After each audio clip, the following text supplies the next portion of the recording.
You ever get a phone notification that just punches you in the gut? Mine said, "New face detected at front door, 2:14 p.m. At first, I didn't think much of it. Our smart home system does that now and then. UPS guy, neighbor's kid, stray dog once triggered it. But this was the third time that week. Same time of day. Same pattern. So I opened the clip. And there she was, Jessica, my wife of 6 years, standing in the entryway, smiling. But it wasn't for me. A guy walked in. Not someone I recognized. Tall. Athletic build. Wore a gray hoodie like he didn't want to be seen. Just greeted him like they knew each other. Leaned in for a hug that lasted a little too long. I paused the video. I just sat there, staring at my phone. Then hit play again. She took his hand and led him inside. That's where the camera cut. The hallway cam wasn't set to trigger during the day. And I'll tell you something, man. I didn't get mad right away. I didn't throw the phone or curse or anything. I just froze. Totally still. Heart thudding in my chest like a drum solo I didn't ask for. You know that weird cold feeling in your arms? That's what hit me. Because deep down, I knew. I'm not stupid. I work in cybersecurity. I've seen red flags in code, in emails, in human behavior. And that was a flag the size of Texas. But I didn't want to jump to conclusions.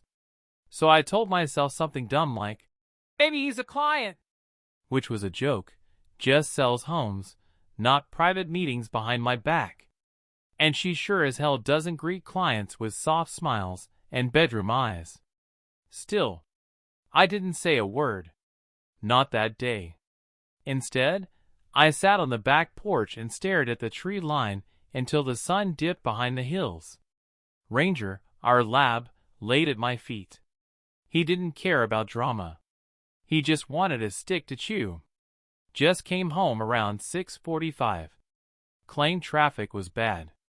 Kissed me on the cheek like she always did. And I watched her, really watched her. She seemed normal. Calm. Even cheerful. Told me about some buyer who bailed on a showing. Said she might have to reschedule the whole weekend. I nodded along.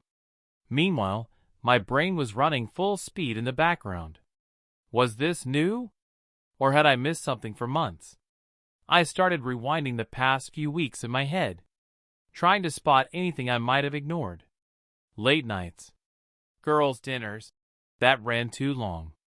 New perfume that showed up without a word. And slowly, the little things began stacking up. I just never paid attention before. You know what the weirdest part was? The system had warned me before. Those new face alerts I brushed off, they weren't bugs. They were warnings. And I ignored them. I built that system. Set the perimeter rules. Calibrated every motion sensor and camera feed when we moved into this place. And somehow, it caught something my own brain refused to see. Anyway, that night, I didn't sleep. I lay there next to her, staring at the ceiling, listening to her breathe. She rolled over and draped her arm across my chest like nothing was wrong. And I just lay there. Still. Quiet. Waiting. Because now, I needed answers. Not guesses. Not hope. Proof. Next morning, I got up early. Didn't wake her. Didn't say anything. I made coffee like always, fed Ranger, then went into my office and pulled up the security logs. See, most people buy smart home stuff and never look deeper. They trust the app. But I wired this house myself. Every camera feed, every door sensor, every time-stamped motion of it all saves to a local server. I opened the archive and started digging. There it was. Monday, 2:14 p.m. New face alert. Wednesday, 2:11 p.m. New face alert. Thursday, 2:14 p.m. New face alert. Same damn guy. Same hoodie. Same front door hug. Same warm greeting from my wife. I cross-referenced with door lock records. She unlocked the front door from her phone 10 minutes before he showed up. Every time. So no, it wasn't a coincidence. Wasn't a client. Wasn't innocent. And man, I just sat there, staring at the timeline. I don't even know how long. My coffee went cold. Ranger fell asleep on my feet. I kept thinking, what the hell is going on? Why here? Why the house I built with her? Why not even try to hide it better? And the craziest part? She had no idea I saw it. None. She kissed me goodbye at 8:10 a.m., said she had back-to-back meetings. I said, "Don't work too hard." She smiled like she meant it. Like we weren't walking on two different versions of reality. The minute she pulled out of the driveway, I got to work. Downloaded the clips. All of them. Labeled and backed them up to a secure flash drive. One I kept in a locked drawer. Not the cloud. Not my laptop. Nothing she could accidentally stumble into. Then I checked the hallway cam. She must have disabled it. Manually. Not during setup. Last week. I checked the admin log. Her phone had turned off hallway recording during the day, then turned it back on at night. She didn't even ask me how, just figured it out. Which meant she was careful. Not dumb. Careful. That stung more than I expected. It meant she knew what she was doing. And didn't want to get caught. I sat back in my chair, hands locked behind my head, just breathing. Because now I had the one thing most guys never get in this situation. Time. She didn't know I knew. That meant I could watch. Listen. Track. And that changes everything. So I didn't confront her that night. Or the next. I didn't change anything. We watched a show together. Ate stir fry. She talked about work, I nodded and said things like, "Yeah," and "That's wild," at the right beats. And I watched her lie to my face. Cool. Casual. Like she'd done it 100 times. That night, when she showered, I pulled her phone off the nightstand. Just checked for notifications. Nothing crazy. She had a lock on her messages, but that's okay. I wasn't after texts. What caught my eye was the photo app. Recently deleted. 4 images. All timestamped this week. 3 selfies. 1 mirror shot. All in clothes I hadn't seen her leave the house in. Tight jeans. Open shirt. Different lipstick. She didn't delete them from the phone. Just hid them. So yeah. I restored the photos. And emailed them to myself. Quietly. Carefully. Then deleted all traces. That night I couldn't sleep again. But it wasn't shock this time. It was strategy. Because if she was building a fantasy life, I was about to walk right into it and tear the damn thing down from the inside. By Friday, I had a full routine. She'd leave around 8. I'd wave, sip my coffee, pet the dog. Real picture-perfect suburban morning. The second she was gone, I'd start digging. Every app she used. Every little digital trail. Thing is, people don't realize how much they give away. Especially when they think no one's watching. She had a second Instagram. Different name, different email. Not hidden well enough. I only found it because she used the same recovery number she had on her main one, mine. Yeah, my number. So when the reset link came through, I saw it. The profile was private. 400 followers, mostly women. But there were a few guys scattered in the likes. And one of them? Same face from the camera clips. I didn't even need to zoom in. Same jawline. Same cocky grin. Name was Mike XFit or something like that. Trainer maybe? No last name listed. Lot of shirtless mirror pics and motivational crap. But in the comments under his post, there she was. Jessica.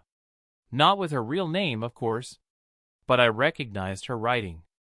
The way she always put 2 exclamation points when she was excited. The inside jokes only someone close would get. I scrolled back weeks. She'd been following him since at least May. That's 5 months. 5 months of emojis and likes and "You're killing it" on his dumb videos. And I'm sitting here thinking, did this guy even know she was married? Because some of these comments, they weren't just flirty. They were intimate. Like they'd had conversations I wasn't supposed to hear. So now I had a name. Mike. And that made things real. This wasn't some one-time thing. Wasn't a mistake. This was a sidetrack. A second lane she built and filled with everything she couldn't say out loud. I didn't even feel angry at that point. Not yet. It was more like I'd stepped into someone else's life. Like I was walking through my own house, but the furniture was all in the wrong places. You know that feeling? Familiar, but not. And still, I didn't confront her. I needed more. Because once you open that door, the confrontation one, you can't close it again. There's no rewind button. No undo. So I waited. Saturday morning, I told her I had to run errands. Said I was heading into town to grab dog food and maybe hit the hardware store. She smiled, kissed my cheek, said she was meeting her friend Denise for lunch. I said, "Tell her I said hi." She said, "I will." By 10:45, I was parked 2 blocks from Jolene's Bistro. That's where Denise usually meets her friends. I waited, watched, checked angles. At 11:06, Jessica pulled in. Alone. She didn't go into the restaurant. She got into another car that pulled up beside her. Passenger side. Windows tinted, but I recognized the outline. Same guy. Mike. Hoodie again. They drove off. Not toward downtown. Not toward anything public. They went toward the hills. Private neighborhoods. Expensive rentals. Airbnb types. And I followed them. Stayed back just far enough not to get noticed. I'd done surveillance work in my line of job. Digital mostly. But the rules are the same. Stay calm. Stay invisible. They parked outside a modern cabin-style home tucked back near the ridge. No neighbors in sight. Keypad entry. She had the code. He unlocked the door. She went in first. And that's when it hit me. This wasn't just a fling. She had access. She had a routine. She was comfortable. I parked a ways off and just sat there. Didn't move. Didn't think about breaking in. Didn't rage. Didn't cry. I just stared at that damn front door. And I whispered to myself, okay. Now we're here. They were in there for 2 hours. I sat in my truck, engine off, chewing on the inside of my cheek like that would make time move faster. It didn't. At one point, I thought about walking up to the house. Just knocking. Not to start a fight. I don't care how fit this Mike guy is, but just to look at them. Watch their faces when the truth caught up. But I didn't. Because part of me wanted more than confrontation. I wanted the full picture. Not assumptions. Not, maybe it's innocent. I wanted a story no one could rewrite later. At 1:32 p.m., they came out. She looked different. Relaxed. Loose shoulders, flushed cheeks. You ever see someone walk like they dropped a weight they didn't know they were carrying? That was her. He kissed her, quick, but not shy. Like it was normal. Like they'd done this a dozen times. She got back in her car. Drove off. He stayed behind. And I followed her. She pulled into Target 15 minutes later. Walked in. Bought dog treats, a new kitchen towel, and some oat milk. Then drove home. By the time I walked through the door, 10 minutes after her, She was unpacking groceries and singing along to some pop song like nothing happened. I stood there for a second longer than usual. She didn't notice. "Hey, babe," she said without turning. "Did you get the thing for Ranger?" I said, "Yeah. Got a few extras too." She smiled. "Perfect." Then she went right back to wiping the counter, humming, like it was just another Saturday. And I realized something right then. She wasn't hiding guilt. She'd already compartmentalized it. Packed it away in some box labeled "Not for Ethan." I slept maybe 3 hours that night. Not because of what she did, but because of how easily she could pretend. That next week, I didn't do much. Didn't snoop more. Didn't follow her. I already had enough. Instead, I spent time planning. I didn't want a big blow-up. I didn't want yelling. I wanted clean lines. Clear choices. So I made a list, the practical kind. Legal contact. Separate finances. Storage rental. Moving dates. Documents backup. Recorded footage, secured. I booked a short-term place across town. Simple. Fully furnished. Month to month. I wasn't running. I was preparing. And once everything was lined up, I gave myself 1 week. 7 days of silence. 7 days to watch her pretend. She laughed at my jokes. Asked me what I wanted for dinner. Told me she missed our little road trips and maybe we should plan one. Each time, I just nodded. Each time, I wondered how long she could keep it up if I never said a word. By Friday, I had the final piece. Mike's real name, Michael Danner. Former fitness coach, now part-time personal trainer, part-time entrepreneur, from what I found. No wife. No kids. Just a habit of getting involved with married women. I wasn't the first. He had a Yelp review, of all things. 1 star. From a pissed-off husband in Spokane. That sealed it. I knew what kind of guy I was dealing with. And honestly, I wasn't even mad at him. He was just doing what scumbags like him do. But she was supposed to be better than that. And she chose him. That's what stayed with me. Not the kiss. Not the cabin. The choice. Saturday morning, I told her I had a job in Twin Falls. Overnight install for a client. I said I'd be back Sunday night. She said, "That sucks," and went right back to flipping through her phone. Didn't ask which client. Didn't even look up. I left at 10 a.m. Took Ranger to my buddy Kyle's for the weekend. Told him I had to handle some personal stuff. He didn't ask questions, just gave me a nod and said, "Whatever you need." By noon, I was parked 1 street over from our house. Had eyes on the driveway. Battery pack running my camera from inside a neighbor's bush line. Motion triggered, wide-angle lens. Yeah, I was that guy now. And you know what? I was fine with it. I wasn't doing this out of jealousy. I wasn't chasing shadows. I was just documenting what I already knew. Making it real. Because when people finally get caught, they love to rewrite the story. Twist the order. Deny, minimize, deflect. But with video, timestamp footage, that's a whole different ball game.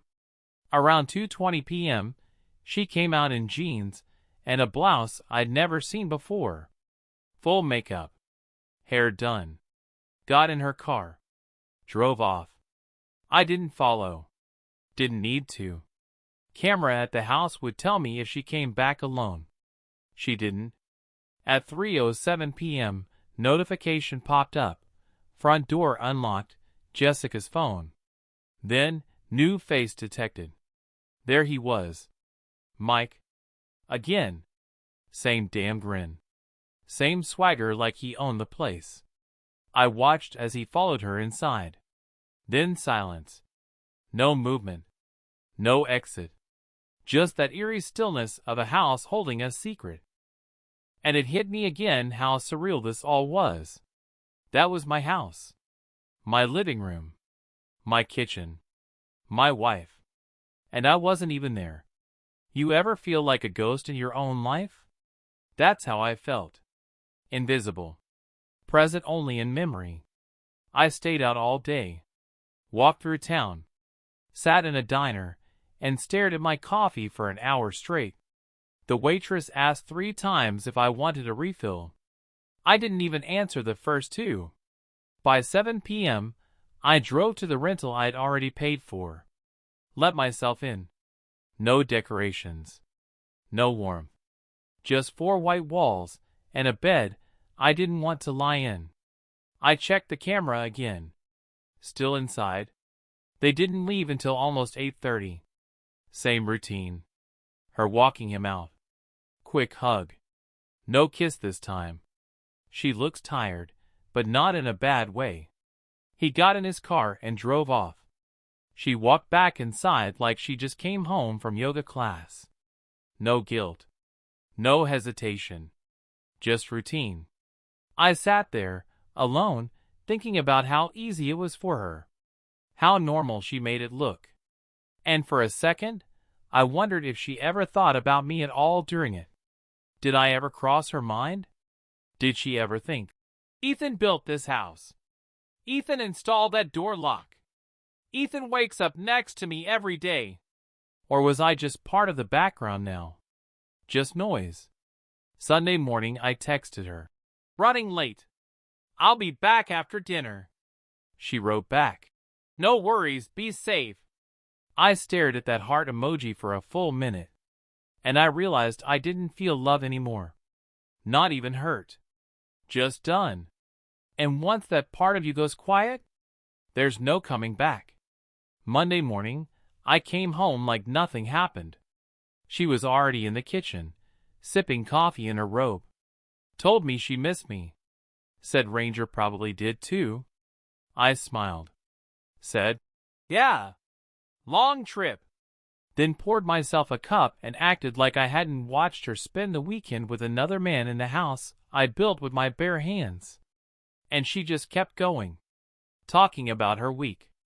Some new couple interested in a lakefront property. Said we should do a getaway soon, just the 2 of us. I almost laughed. Not because it was funny, but because of how effortless it had become for her. That afternoon, I sat down and started making calls. First, a lawyer. Friend of mine from years back. She owed me a favor. Said she'd draft the papers and keep it quiet until I was ready. Second, the locksmith. Told him I'd need a full lock change next week, front, back, garage. I'd bring the hardware. He just needed to show up. Get it done fast, no questions. Third, the storage unit. I'd already rented it, just had to book the movers. Gave them a date. Told them I'd be out of their way. By the time Wednesday rolled around, the plan was airtight. I'd give her the weekend. One last, normal, stretch. Let her sink into it. Then Monday, I'd be gone. House rekeyed. Papers served. And nothing left to say. But then something happened that pushed the clock up. It was Thursday night. I was upstairs, brushing my teeth. Her phone buzzed on the nightstand. Not locked. Just open. Screen lit. Normally, I wouldn't have looked. I mean, what's the point? I'd already seen the footage. Already knew everything. But this one. It was a message from him. Mike. It read. Still thinking about Sunday. Can't wait till she's out of the picture.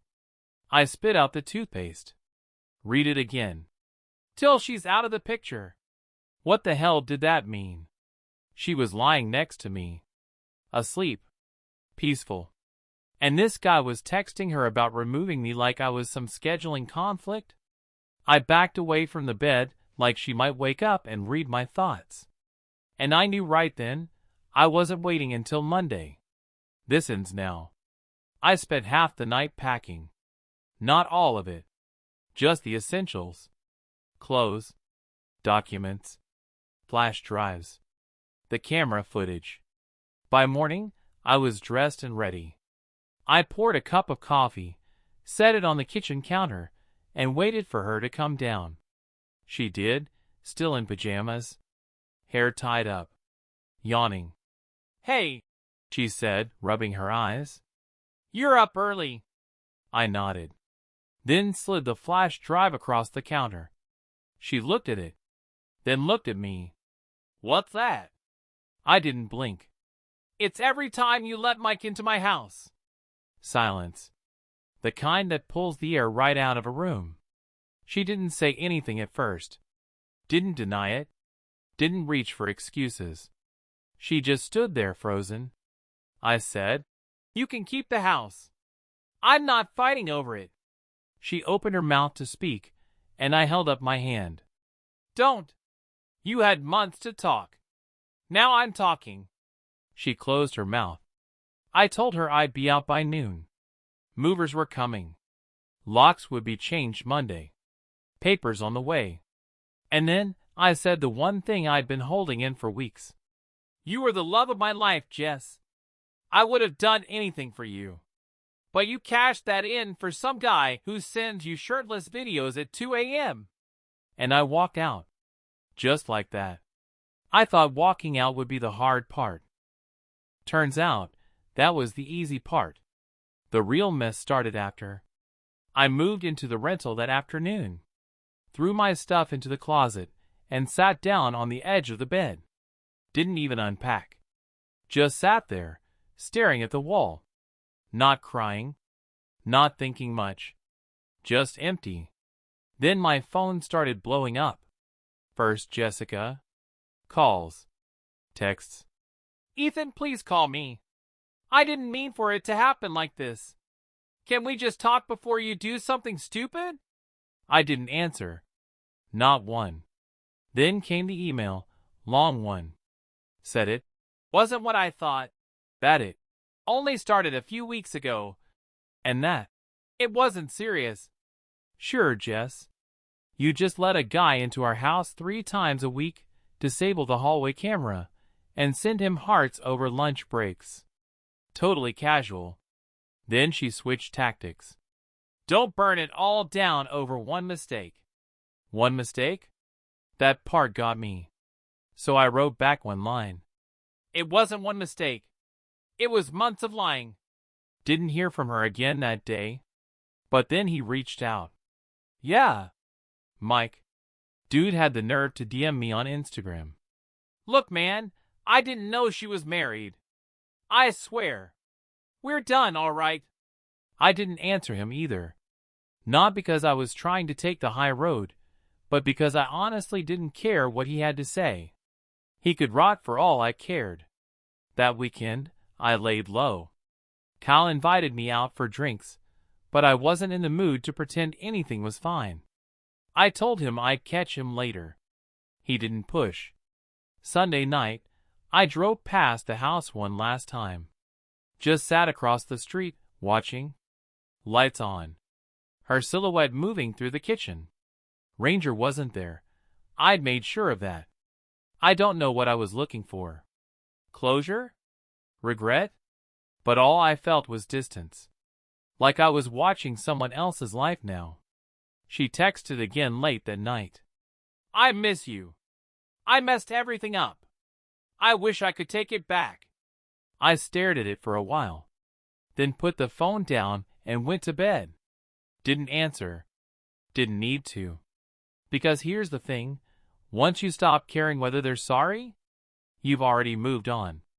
Monday morning came fast. The locksmith showed up at 9 a.m. sharp. Friendly guy, probably didn't care that he was helping lock out a cheating spouse, but he gave me one of those quiet nods anyway, the kind men give each other when words aren't necessary. An hour later, all the locks were changed. Garage, too. I handed him cash and told him, "Thanks, man." He just said, "Good luck," and drove off. The house didn't feel like home anymore. Not really. But it was still mine, and I needed to walk through it one last time before I handed it over in my mind. I went room by room. The guest room still smelled like the lavender sachets she used to put in the dresser drawers. The office still had our old whiteboard with some dumb quote she liked scribbled in marker. Dreams demand discipline.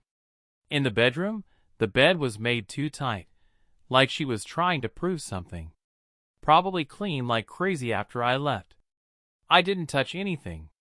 Just stood there, letting silence settle in. I walked into the kitchen and poured myself a glass of water. That's when I saw her. She was parked outside. Didn't even get out of the car, just sat there in the driveway, like she was waiting for me to open the door and invite her in. I didn't.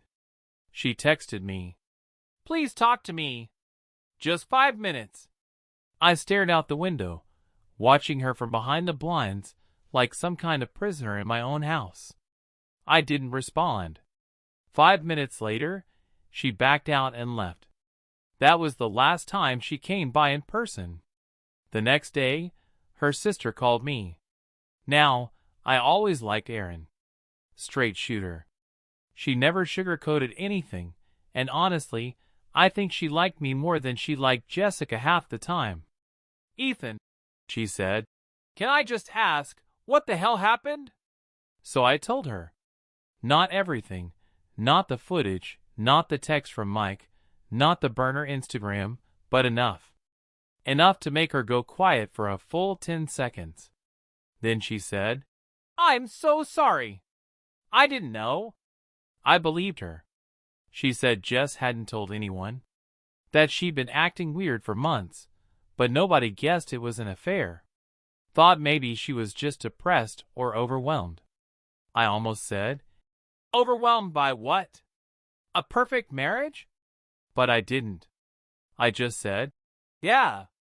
Well, it is what it is." And that became my new line. It is what it is. When people at the office asked why I looked like hell, it is what it is. When my mom called and asked why Jessica hadn't RSVP'd to Thanksgiving, it is what it is. When Ranger sat by the front door every night for a week, waiting for her to come in like usual, it is what it ***ing is. The lawyer sent over the official paperwork midweek. I read every page twice. Not because I didn't trust her, but because I needed to feel in control of something again.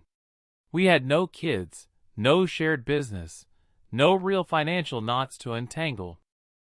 That was the mercy in all this. Still, I froze a little when I signed that first page. Because that's the moment it stopped being a betrayal and became a transaction. An ending. And endings, even deserved ones, never feel clean. You always think they will. But they don't. They're jagged, ugly, stupid. I dropped the envelope off at her office myself. Walked right in. Left it at the front desk without saying a word. The receptionist said, "Do you want me to let her know?" I cut her off. "No. She'll figure it out." And walked out. It was petty, maybe, but it was also done. That night, I did something I hadn't done in months. I went out. Just me and Kyle. A sports bar we used to hit before life got serious. Nothing fancy. Just wings, beer, and a game we barely watched. At one point he said, "You sure you're all right?" And I told him the truth. "No. But I'm not falling apart either." He raised his glass and said, "To not falling apart." And we clinked. Like grown men pretending things don't hurt as much as they do. But it helped. Just a little. A week later, she finally replied to the divorce papers. No notes. No objections. Just a signature. I saw it in the email from my lawyer. "Jessica Cole has signed the documents." That was it. Cold. Simple. Like confirming a delivery. And that should have been the moment it felt over. But it wasn't. Not quite. Because a few days after that, she called. No warning. No text first. Just the screen lighting up with her name, like it used to when life was normal. I let it ring once. Twice. Thought about ignoring it. But something in me, I don't know, curiosity, finality, stupidity, I picked up. She didn't say, "Hello." She just breathed for a second. Then, "I know I don't deserve to ask this, but can I say one thing?" I didn't say yes. Didn't say no. She went on anyway. "I wasn't unhappy with you. I was unhappy with myself." That line. That classic post-cheating line. Like somehow that makes any of it better. I stayed silent. She said, "I made the biggest mistake of my life. And I don't expect forgiveness. I just didn't want the last thing you hear from me to be silence." You know what I wanted to say? You had months to say something honest. You had 1,000 chances to stop. Instead, I said, "I hope he was worth it." She was quiet after that. Then, "He's not even in the picture anymore." I almost laughed. Of course he wasn't. Guys like that don't stick around once the fire dies down. Once there's no more sneaking, no more risk. That's what it was for him, a thrill. And for her? Maybe just an escape. Doesn't matter anymore. I told her, "You don't get to rewrite the ending just because it hurts now." Then I hung up. That was the last time we spoke. The paperwork finalized 2 weeks later. She kept the house. I didn't fight her on it. I didn't want to live in that place anymore anyway. Too many ghosts. Too many moments I'd never trust again. I moved out to Meridian. Smaller place, quiet, decent neighborhood. Ranger adjusted fast. Dogs don't care about walls or zip codes. Just whether you're there at the end of the day.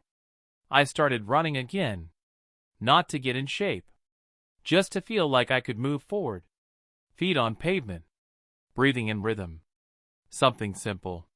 Something mine. I changed all my passwords. Deleted every photo with her in it. Gave her number a new name in my phone. Do not answer. She never called again anyway. You know what surprised me the most? How quickly the rage fades when you stop feeding it. That first week I wanted to scream, smash something, burn her memory down to the foundation. But now? I just want peace. I want space. Routine. A fridge with food I actually like.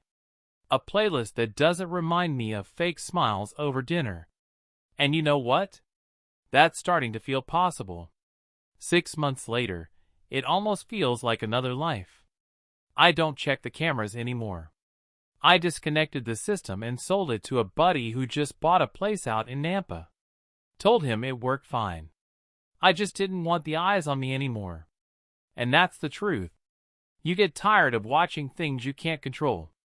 The lawyer sent me the final confirmation last week. Divorce decree finalized and filed with the court. I stared at that sentence for a long time. It didn't sting. It didn't feel like a knife. It felt still. I closed the email and took Ranger out for a walk. Same route as always, around the block, past the bakery that opens too early, down the little gravel trail by the creek. And somewhere along the way, it hit me. I was free. Not in the, "I can do whatever I want now" kind of way. That's never been my thing. I mean free in the sense that the weight was finally off. The second guessing. The checking my phone when she was out late. The hollow feeling when I'd hear her laugh from another room and wonder who she was texting. Gone. You know what the best part is? I don't wake up angry anymore. I don't reach for the side of the bed expecting to find her there. I don't flinch when someone mentions her name. She's just gone. Not erased. Not forgotten. But no longer relevant. A closed file in the back of the drawer. I ran into Erin the other day. Her sister. Small grocery store on the edge of town. She hugged me. Asked how I was doing. I told her the truth.